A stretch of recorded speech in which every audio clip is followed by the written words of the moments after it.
Hi, my name is Boston John and I'm an alcoholic, and coming to you today from work. Made a list of 10 things you can expect to see at your first AA meeting. So I figured I'd put this together. Anyone who's thinking about going to AA, is unsure, or has been sent to AA, and these are the things you can expect to run into at your first meeting.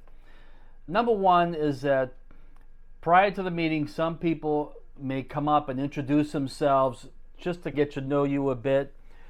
Regular attendees at the meeting you're going to are probably going to recognize that either you're new to AA or you're new to the meeting. So it's just a natural thing. Expect some people to come up and introduce themselves, say their name, and maybe ask a little bit about you. Always happens. Second thing you can look for is that there will probably be a chairperson running the meeting. He or she is going to be at the front of the meeting.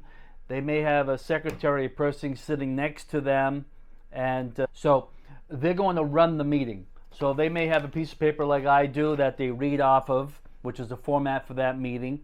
And one of the things they may ask is there anyone new to this meeting, or anyone new to AA, or anyone at their first AA meeting.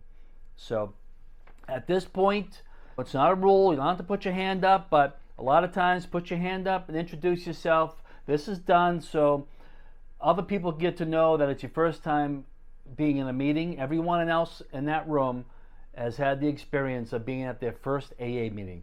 It may help make you feel a little more part of, or lessen the load, and make you feel a little more uptight, but there's no rule. You don't have to say anything. You can just sit there and soak it all up if you want. Third thing to look for is that most meetings start and end with some sort of prayer or a moment of silence.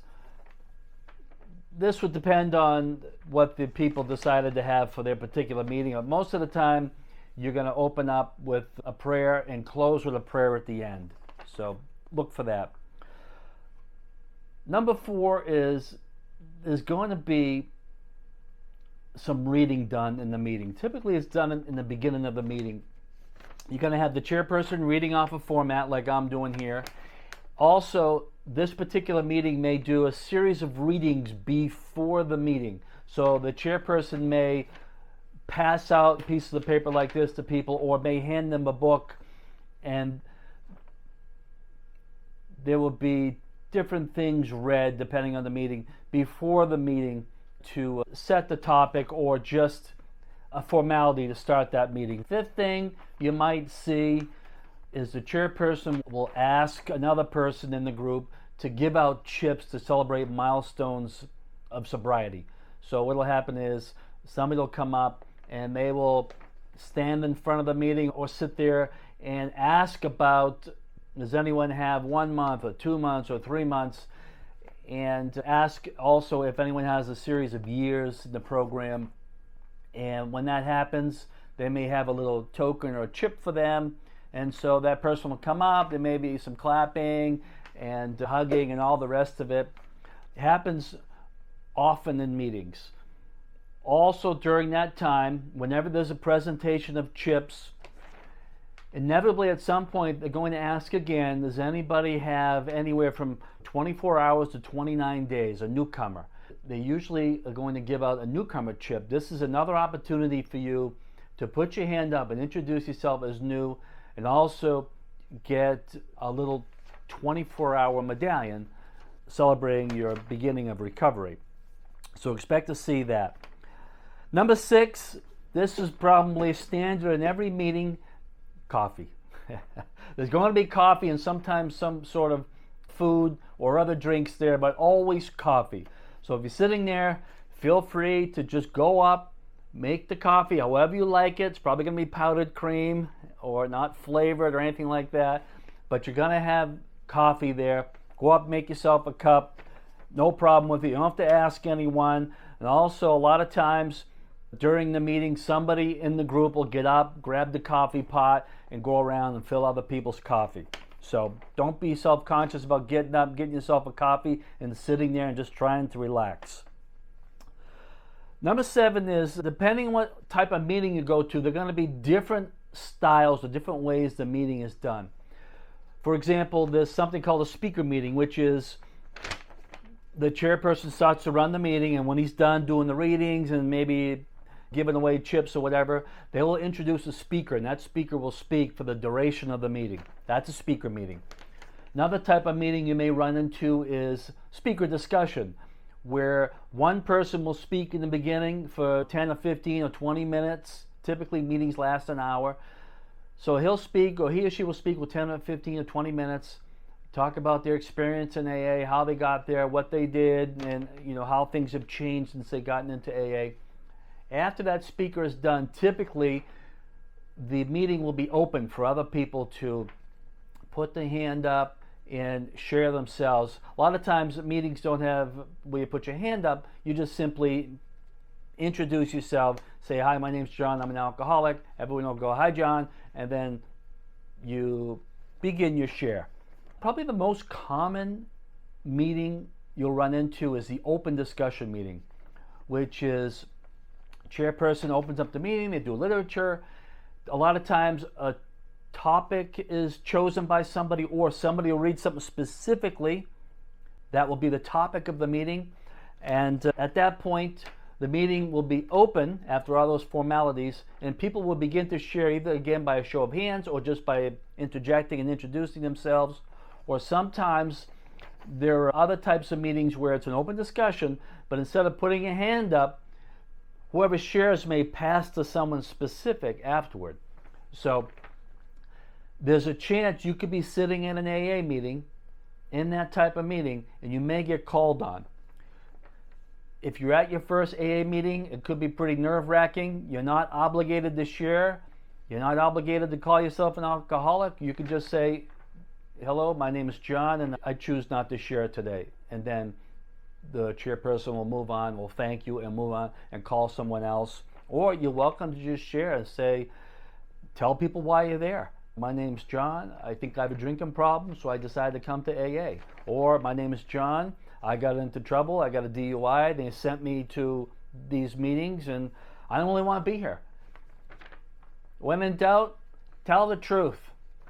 Everyone in that meeting has their reasons for going to AA, and chances are many in the room came to their first meeting for the same reason you did.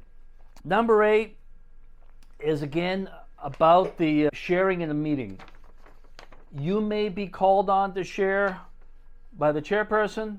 Again, you're going to be recognized as being new in a particular meeting. Most people sitting in a meeting have some sort of familiarity with each other or have known each other for months or even years. Look to be called upon or certainly approached before and after the meeting. People are going to be well intended. They just want to get to know you a little bit better and make you feel a little more comfortable in the meeting.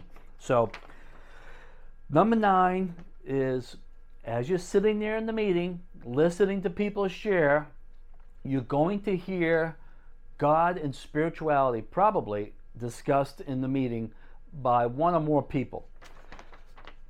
If these things throw you off, or they're unexpected, or you have a problem with maybe God or a higher power or spirituality, it's okay, because a lot of people have that. When people are sharing, it's not always going to be about God or higher power or spirituality. People have different experiences in AA. So I would suggest sit there, listen, soak it up, get that first AA meeting underneath your belt, and eventually you'll establish a baseline, and you'll see, depending on the type of meeting or what the topic may be, it's not church by any means. The 10th thing is that after the meeting closes, after the prayer is done, a lot of people stick around and socialize after the meeting. Again, a lot of people in the meeting that you're going to go to have known each other for quite a while. And so there's certainly a big social component to AA. And so that happens a lot of times before the meeting and after the meeting.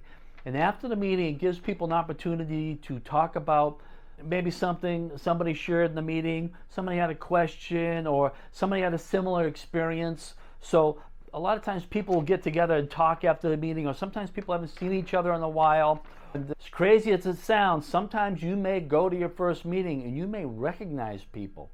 And I've been in that situation early on where I've gone to a meeting and recognized somebody from real life, and I was embarrassed. I felt uncomfortable.